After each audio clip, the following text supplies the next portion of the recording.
Limau Duko. Ya, Tidore kini namanya. Dari sana lahirnya para raja-raja negeri paling jauh dari mata ibu kota negara.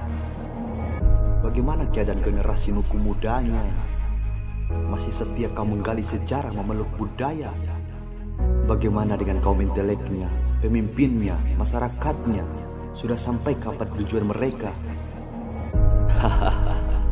Tapi semua itu hanya sebatas mimpi orang tua tentang anak cucu. Ponga saat bercerita tentang sejarah nyatanya kosong.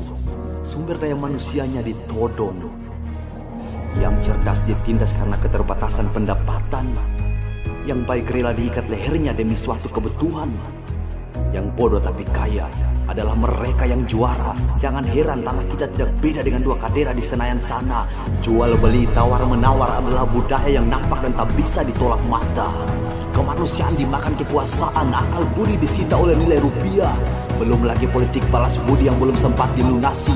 Nurani yang tak sehat kita dijajah oleh diri kita sendiri.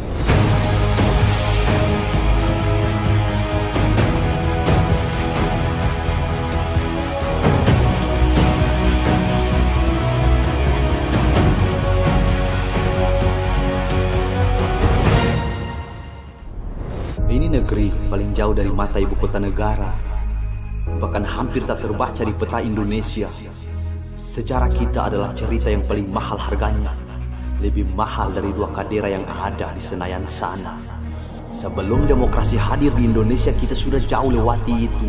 Sistem pemerintahan paling sempurna yang berjuang bukan soal isi saku. Adat bersendi sara, sara bersendi kitabullah adalah asas yang dipakai dalam bertindak.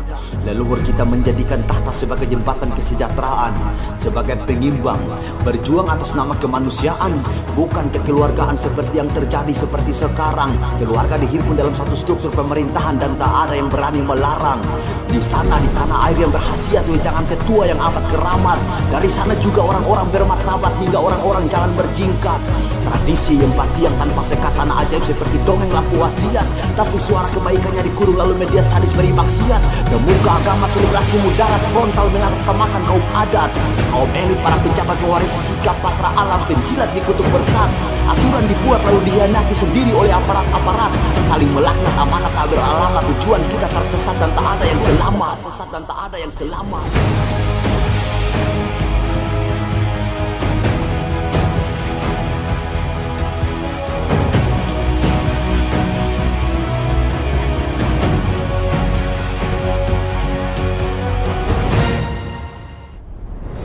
Subajou, Saidul Jihad.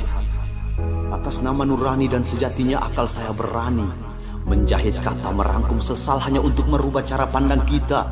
Dari kejauhan saya membagi sesal tentang tanah saya. Pragmatisme kian subur di tanah kita, tidak saja pada level elit menengah, bahkan menembus sampai pada akar rumput bawah tanah. Rapuhnya benteng moral dan nilai-nilai yang teguh dipelihara. Sangat sulit kita temui yang serius berpikir tentang kebaikan daerah. Elit politik di tanah ini sangat jauh dari proporsional abdi rakyat. Kadang mereka yang berdasi lebih mirip badut ketimbang birokrat. Kedaulatan tak ditakar sebagai Vox Populi Vox Die, tapi dipermak menjadi Vox Populi berapa duit yang ente bawa untuk aneh. Atau bisa juga ganti dengan semen, kursi plastik hingga yang terkini, handphone buat toko masyarakat, toko pemuda, aktivis mahasiswa dan seterusnya. Bumi sanggup mendukung keseluruhan kehidupan tapi tidak mampu mengontrol keserakan manusia. Semoga kita turut sedih karena nasib daerah dan rakyat belum kunjung pasti.